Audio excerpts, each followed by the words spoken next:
अस्सलामुअलैकुम वरहमतुल्लाहि वबरकातुहू। मैं आपसे मुखातिब हूँ हकीम सैयद रियाज़ अहमद शाह। ऐसे अफराद जो कसरत जमा की वजह से, अपनी मर्दाना ताकत की वजह से परेशान हैं, अपनी बढ़ती हुई उम्र की वजह से उनकी मर्दाना ताकत में कमी आ गई है, उस वजह से परेशान है, तो आप ये एक छोटा सा नुस्खा है, इसको तैयार करके इस्तेमाल करें। इंशाल्लाह आपकी मर्दाना ताकत में जो कमी है वो पूरी तरह बहाल हो जाएगी।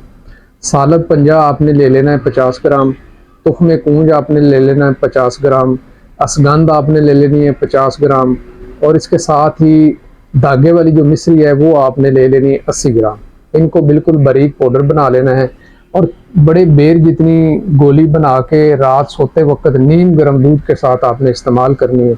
इंशाल्लाह आपकी जो मर्दाना ताकत में कमी आई है वो पूरी हो जाएगी और मुकम्मल तौर पर आपकी मर्दाना ताकत जो है वो बहाल हो जाएगी।